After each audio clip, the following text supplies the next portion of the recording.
ఉంది. యోహాను సువార్త 15వ అధ్యాయము 26 నుండి యోహాను సువార్త 16వ అధ్యాయము 4వ వాక్యం వరకు మరి మనము చదువుకున్నాము. ఇక్కడ ఈరోజు మనము ప్రాముఖ్యంగా గమనించవలసిన విషయము, జూన్ మాసంలో మరి ఈ యొక్క మొదటి ఆదివారముగా మనము ప్రార్థన ద్వారా దేవుని మహిమపరుచుకున్నాము. ఈ ఆదివారానికి ఒక విశేషం ఉంది, ఒక విశిష్టత ఉంది. ఏంటి అంటే యేసుక్రీస్తు ప్రభువారు తాను శిలువకు అప్పగించబడిన తరువాత శిలువ మరణం పొంది సమాధి చేయబడి తిరిగి సమాధి చేయించుకుని పునరుద్ధానుడైన క్రీస్తు 40 రోజులు ఆయన ఈ లోకంలో తన శిశువులను తన సహోదరులను బలపరచడానికి ఆయన ఈ భూమిపై ఉన్నాడు. అయితే ఈ 40 రోజులు కూడా దేవుడు అనేకమైన అమోఘమైన విషయాలను తన శిశువులకి తెలియజేస్తూ ఉన్నారు. ఎందుకు అంటే ఈ ఆరోహణ అంటే యేసుక్రీస్తు ప్రభువారు తన శిశువులను పిలుచుకొని తన శిశువులని దగ్గరికి తీసుకుని చెప్తూ ఉన్నాడు. ఏంటి ఈ మాటలు మనం జాగ్రత్తగా ఒకసారి గమనించినట్లయితే మనకు చదివిన వాక్య భాగంలో కాకుండా మార్కు సువార్త 16వ అధ్యాయము ఒకసారి మనం చూసినట్లయితే ఇక్కడ కొన్ని విషయాలు మనకు దేవుడు బయటపడుతూ ఉంటాడు. మార్కు సువార్త 16వ అధ్యాయము 14వ వచనంలో చూసినట్లయితే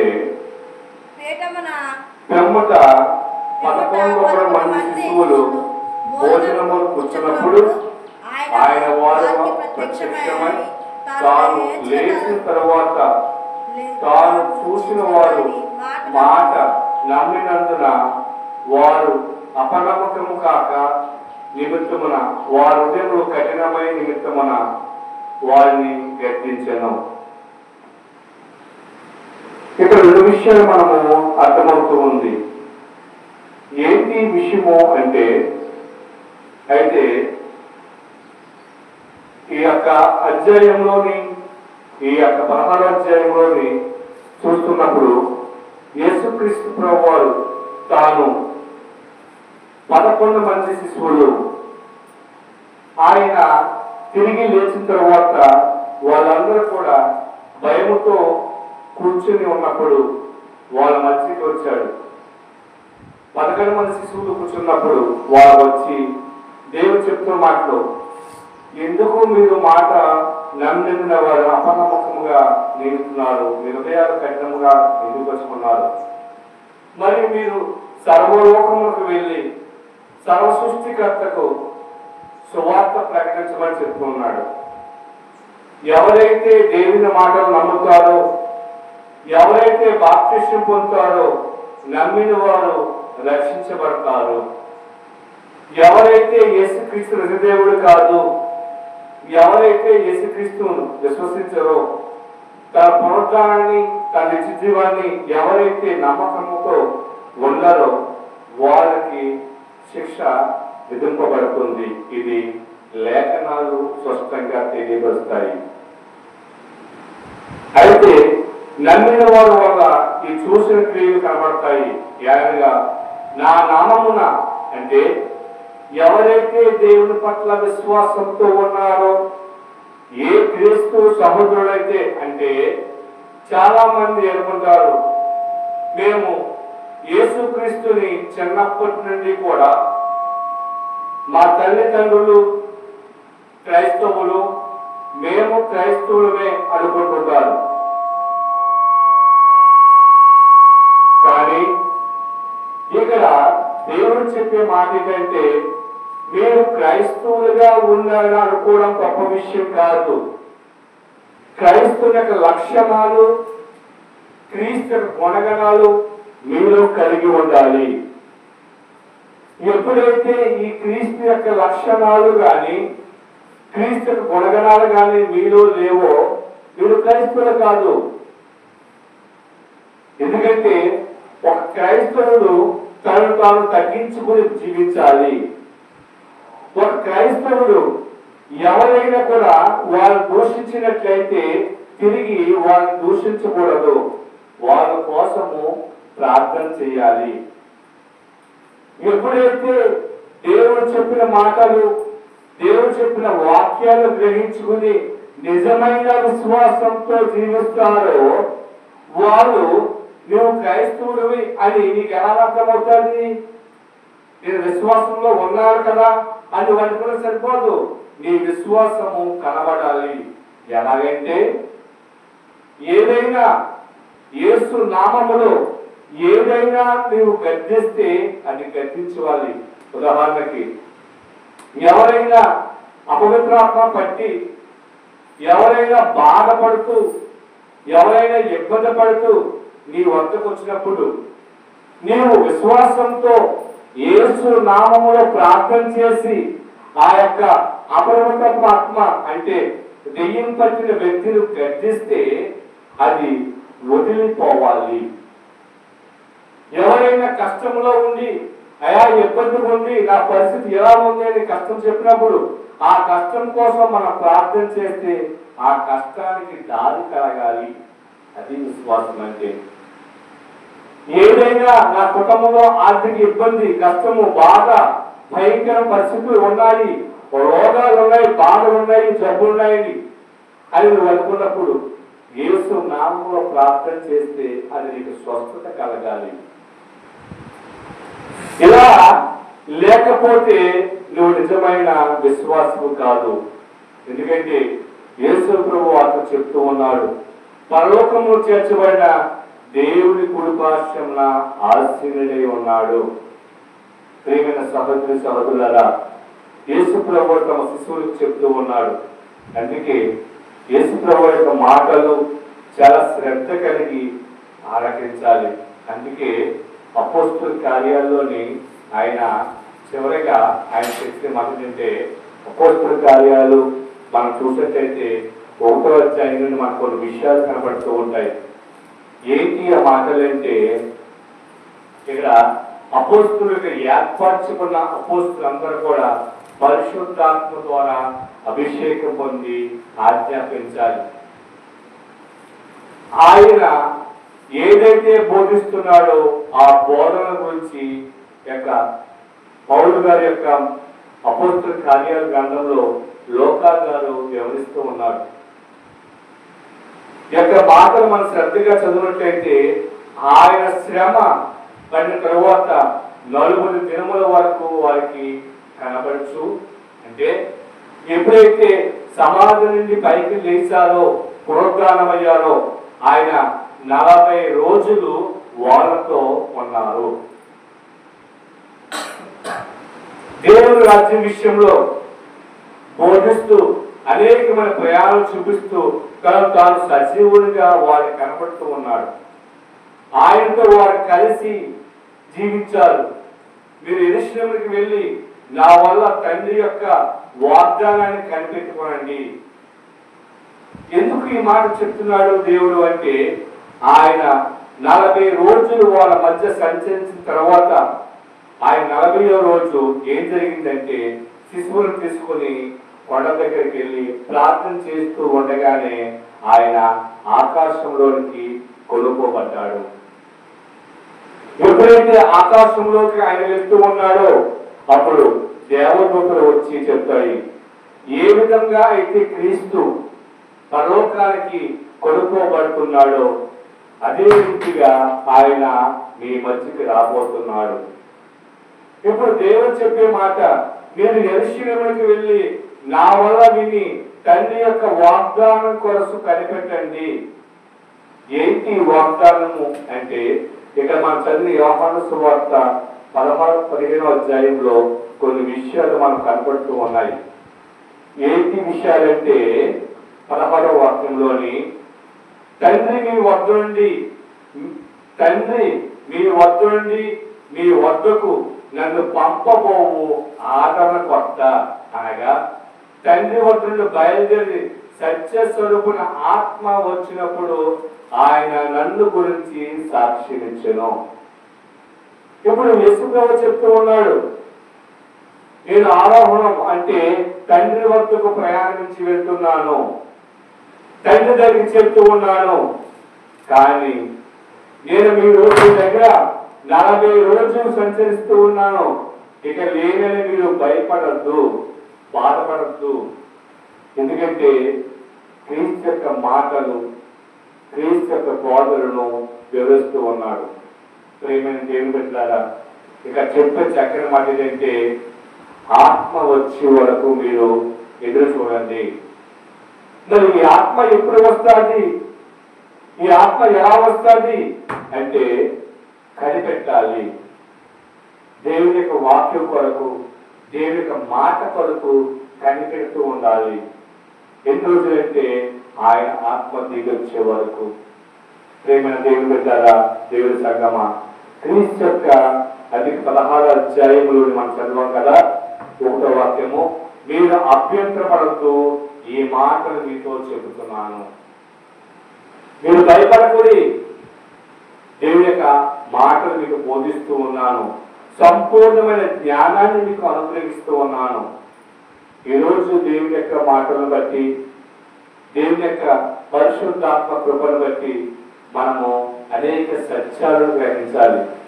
ఇక సత్య స్వరూపున ఆత్మ గురించి అని చెప్తూ ఉన్నాడు. గతంలో దేవుని యొక్క కృప కొరకు ఏదైతే కుటుంబ పరిస్థితులు కానీ, ఏదైతే ఆరోగ్య విషయాలు కానీ దేవుడు మనకి అనేకమైన పరీక్షలు పెట్టుకున్నప్పుడు కూడా ఆయన ఎంతో శ్రద్ధ కలిగి జీవించాలి. ఎక్కడో పొరపాటు జరగవచ్చు, శోధన మనం పడిపోవచ్చు, కానీ అవి తెలుసుకున్నప్పుడు దేవుని ఆత్మ మనకి వివరిస్తూ ఉన్నప్పుడు ఆ ఆత్మ ద్వారా మనం బలపరుచుకోవాలి. ఎందుకంటే నా వల్ల మీరు హింస పొందుతారు, నా వల్ల మీరు బాధపడతారు, నా వల్ల మీరు ఇబ్బందులు పడతారు అని దేవుడు చెప్తూ ఉన్నాడు. అయితే క్రీస్తు ప్రభు చెప్పే మాటలు సంపూర్ణమైన జ్ఞానంతో ఉన్న మాటలు. ఈరోజు మనం చదివిన గ్రంథం నుండి అదే యోహాను సువార్త 16వ అధ్యాయము 29వ వాక్యంలో చివరిగా ఆయన చెప్తూ ఉంటాడు. ఏమంటాడంటే 29లోని, ఆయన శిష్యులు ఇదిగో ఇప్పుడు నీవు ఘోరార్థముగా ఏమీ చెప్పక స్పష్టంగా మాట్లాడుతున్నావు. చాలు, ఇంతవరకు నువ్వైతే ఉపమానాల ద్వారా వివరిస్తూ ఉన్నావు. కానీ ఈ రోజు ఈ యొక్క 40 రోజులు మా మధ్య ఉన్నప్పుడు నువ్వు చెప్పిన ప్రతి సంగతి, ప్రతి ఆజ్ఞ చాలా స్పష్టంగాను వివరంగా చెప్తున్నావు. ఎందుకంటే ఈ మాటను ఎప్పుడు చెప్తున్నారంటే యేసుక్రీస్తు ప్రభువారు తాను చనిపోక ముందు రోజు జరిగిన కార్యక్రమంలో తన యొక్క శరీరమును, తన యొక్క రక్తమును ద్రాక్షారసముగాను, శరీరమును రొట్టెగాను మార్చి తన శిశువుకి ఇస్తూ వారికి అనేకమైన బోధనలు బోధిస్తున్నారు. మీరు అభ్యంతరపడద్దు, మీరు భయపడద్దు, మిమ్మల్ని హింసిస్తారు, మిమ్మల్ని దూషిస్తారు, కానీ మీరు మాత్రం ఏం చేయాలి అంటే ఆయన చెప్పిన మాట ఆలకించాలి. చాలా మందికి చాలా సత్యాలు, చాలా వాక్యాలు మనం చదువుతూ ఉంటాము. కీర్తనకారులు చెప్తూ ఉంటారు. కీర్తన పుస్తకంలోని 4వ సంకీర్తన 7వ వాక్యంలో ఒక మాట ఉంటుంది. వారు ధాన్యము ద్రాక్షారసములను విస్తరించినట్లు సంతోషము కంటే అధికమైన సంతోషము నీవు నా హృదయములో పుట్టించితివి. దేవునికి స్తోత్రం. ఏంటి సంతోషం అంటే? ద్రాక్షారసము అంటే సంతోషానికి సాదృశ్యం. చాలాసార్లు మనకు సరైన సంగతులు విషయాలు మనకు దేవుడు బయలుపరుస్తూ ఉంటాడు. కానా విందు అనగా మనకి జ్ఞాపకం వచ్చేది ఏంటంటే ద్రాక్షారసం.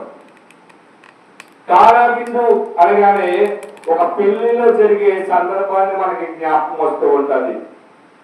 పెళ్లిలో విస్తారమైన జనం వస్తూ ఉన్నారు. మరి జనానికి సరిపడా ద్రాక్షారసము అక్కడ లేదు, ద్రాక్షారసం అయిపోయింది. ఇప్పుడు ద్రాక్షారసము పెళ్లి విందులో లేకపోతే పెళ్లిలో కుటుంబ సభ్యులు అవమానించబడతారు. ఏదైనా పెళ్లి చేస్తున్నాం, గొప్ప పెళ్లి చేస్తున్నాం, సరైన ద్రాక్షారసం లేదు. మన ఆనవాయితీ ప్రకారము పెళ్లిలో బిర్యానీ, చికెన్ కర్రీ జనం వచ్చినప్పటికీ అయిపోతే పెళ్లివారు మనల్ని హేళన చేస్తారు. ఏంటి, ఏం భోజనం పెట్టాడు, ఏం వంట చేశాడు, ఎంత పెళ్ళడానికి గడబడి చేయాలా, చేతకాకపోతే తన జనాన్ని తక్కువ మంది చెప్పుకోవాలంటే ఎక్కువ మంది చెప్పడం ఎందుకు, బడాకి వెళ్ళిపోయి భద్రస్తుని ఎవరు చెప్పాడని ఎక్కడ మాట్లాడుకుంటున్నాం. అటువంటి సంఘటనలు ఆ రోజు కూడా జరిగేది. ఇప్పుడు పెళ్లితో ద్రాక్షారసం అయిపోయింది. చాలా మంది బాధపడుతున్నారు. ఆ పెళ్లి యజమాని కంగారు పడిపోతున్నాడు, పెళ్లి కొడుకు వెళ్ళిపోతున్నాడు. అయ్యి బాబు ఏమైపోతుంది, పెద్దలు ఏమంటారు భయపడుతుండగానే ఆ పెళ్లికి చుట్టముగాను బంధువుగా ఆహ్వానించబడ్డ మరియమ్మ గారు కుటుంబం, యేసు ప్రభు వారు, తన శిశువులు, మరియమ్మ గారు కూడా అక్కడ ఉన్నారు. ఆ పెద్దల బాధను చూసి ఈ మరియమ్మ గారు వచ్చి తన కుమారుడు చెప్తూ ఉంది, నాయన మరి పెళ్లి విందులో అతి ప్రాముఖ్యమైన ద్రాక్షారసము అయిపోయిందంట, ఆ బాధపడుతున్నారని చెప్తూ ఉంటే అప్పుడు యేసు ఏమంటారు, యేసు ఏమంటారు, అమ్మా నాకు చెప్తున్నవి నువ్వు, ఇది నా పైన అని ఆయన అడుగుతూ ఉంటాడు. నాకు చెప్తున్నవి ఇది, మనం ఎందుకు వచ్చాము, భోజనంకి వచ్చాము, భోజనం చేసి వెళ్ళిపోవాలి, లేకపోతే మనకెందుకు ఆ పని అని మనం అంటాం. దేవుడు కూడా అదే అంటున్నాడు. ఏంటో అంటే యోహాను సువార్త 2వ అధ్యాయము 4వ వాక్యము. యోహాను సువార్త 2వ అధ్యాయము 4వ వాక్యంలోని ద్రాక్షారసం లేదని ఆయనతో చెప్పగా యేసు ఆమెతో అమ్మా, యేసు ఆమెతో అమ్మా, నాకేమీ పని, నాతో నీకేమీ పని, నా సమయము ఇంకనూ రాలేదు. ఇక్కడ ఆ తల్లి చెప్తుంది, నాయన పెళ్లి విందులో అతి ప్రాముఖ్యమైన ద్రాక్షారసము అయిపోయింది. ఇప్పుడు ఆ పెళ్లి వారు అవమానం పడే సమయం వచ్చింది కాబట్టి ఇది నువ్వు చూడు. తరువాత చదవండి 5. ఆయన తల్లి పరిచారకును చూసి ఆయనతో మీతో చెప్పుచున్నది, ఆయన మీతో చెప్పినది చేయగా ఉండను చేయండి నేను. యూదులు చాలు. ఇక్కడ ఆమె వచ్చింది యేసు ప్రభు దగ్గరికి వెళ్ళి, యేసు యొక్క తన కుమారుడు దగ్గరికి వెళ్ళి, నాయన కుమారుడా మరి చాలా విలువైన ద్రాక్షారసము అయిపోయిందంట. ఆ పెళ్లి వారి పెళ్లి పెద్దలు, పెళ్లి కుటుంబ సభ్యులు చాలా కంగారు పడుతున్నారు. ఈ చూడు చెప్పినప్పుడు, అమ్మా మనకేం పని, మనం ఏ పని మీద వచ్చామో పని చేసి వెళ్ళిపోవాలి, ఇంకా నా సమయం కాదు అని ఆయన చెప్తూ ఉన్నారు. ప్రియమైన దేవుని సంగమా, ఇక్కడ చాలా ప్రాముఖ్యమైన విషయాలు మనం గుర్తుంచుకోవాలి. చాలా మంది అనుకుంటుంటారు ఇక్కడ దేవుని యొక్క అక్కడ ద్రాక్షారసం అంటే ఆ కుటుంబంతో సంతోషంతో ఉండవలసిన సమయంలో సంతోషం లేదు, సంతోషం కావాలి.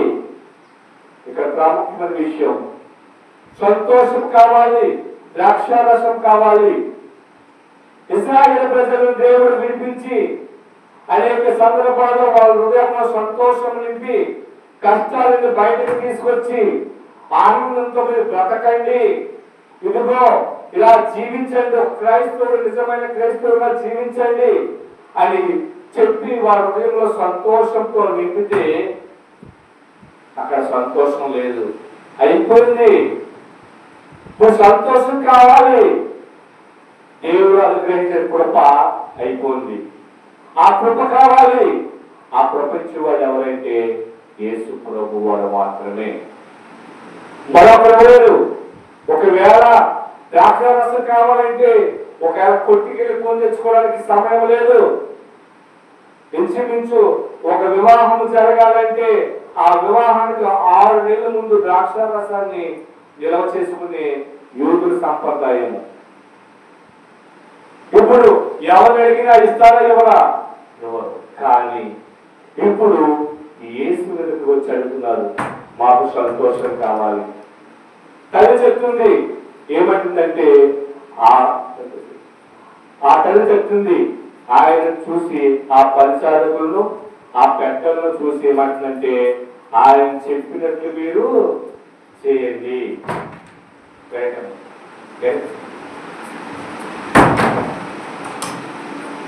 కొంచెం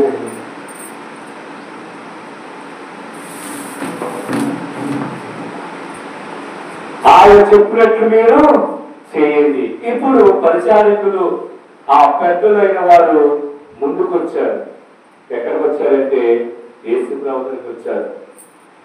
తల్లి ఏం చెప్పింది? భయం కదా, ఆయన చెప్పినట్లు చేయండి. ఇప్పుడు మనము ఆయన చెప్పినట్లు చేస్తున్నామా? దేవుని మాట ఆలకిస్తున్నామా? ఆయన ఏం చెప్తారా అని ఎదురు చూస్తున్నామా? లేదు. బహుశా ఈరోజు సంఘాల్లో అదే పరిస్థితి ఏర్పడింది. సేవకులు చెప్పే మాట పరిచారికులు ఆలకించరు, సేవకులు చెప్పే మాట పెద్దలు ఆలకించరు, సేవకులు చెప్పే మాట వైపున్నదే పరిస్థితి. ఆయన ఏం చెబుతారో అది వినండి. ప్రియమైన దేవుని బిడ్డలారా, ఎప్పుడైతే ఆయన మాట కోసం చూస్తున్నారు, అయ్యా ఏం చేయమంటావు? నిజానికి దేవుడు పరిశుద్ధాత్మ యేసు ప్రభువు వారు లోపల ఉన్న ఆ ద్రాక్షారసం అయిపోయి డబ్బాలతో తీసుకురండి అంటే తీసుకొస్తారు కదా, అది చెప్పలేదైనా. ఇక్కడ ఒక ప్రాముఖ్యమైన విషయం చెప్పాడు. ఏంటంటే 6వ వాక్యము, యూదులు శుద్ధీకరణ ప్రకారము 2-3 తూమలు పట్టే 6 రాతి బాణలు అక్కడ ఉన్నవి. చూసారండి ఏమున్నాయి అక్కడ? యూదులు శుద్ధీకరణ ప్రకారము 2 తూములు 3 తూములు నీరు పట్టే రాతి బాణలు. ఈ అక్కడ ఏం చేస్తారు మీకు? ఈ రాతి బాణలు చేయడం కాళ్ళు కడుక్కోవడానికి పెళ్లికి వచ్చిన పెద్దలందరూ కూడా, పెళ్లికి వచ్చిన జనమందరూ కూడా కాళ్ళు కడుక్కొని పెళ్లి మందిరంలోకి, పెళ్లి మండపంలోకి ప్రవేశించాలి. కడుక్కోవాలి, శుద్ధి చేసుకోవాలి. అవి నీళ్లు, ఆ బాణలో ఉన్న నీళ్లు త్రాగడానికి పనికిరావు. అర్థమవుతుందా ఎంత స్పష్టంగా చెప్తాడో? ఆ బాణలో ఉన్న నీళ్లు త్రాగడానికి పనికిరావు, అది కేవలము కడుక్కోవడానికి. ఉదాహరణకి మన ఇంట్లో బాత్రూమ్ ఉంది, బాత్రూమ్ బకెట్ ఉంది, డబ్బు ఉంది. వంటగదిలో ట్యాప్ నీళ్ళు రావట్లేదు, ట్యాప్ వాడైపోయింది. బాత్రూంలోకి వెళ్ళి 2 బకెట్లు తెచ్చి వంటగదిలో వాడుకుంటారా? వాడుకోము. కారణం ఏంటంటే ఆ బాత్రూంలో వచ్చే నీళ్ళు పనికిరాని నీళ్ళు, కడుక్కోవడం తప్ప వాడుకోవడానికి ఉపయోగపడవు. కానీ పనికిరాని దాన్ని కూడా పనికొచ్చే పాత్రగా చేయవాడు మన దేవుడు. ఇప్పుడు ఎందుకు పనికిరాని గుమ్మం బయట ఉన్న రాతి బాణంలోని నీళ్లు అన్నాడు?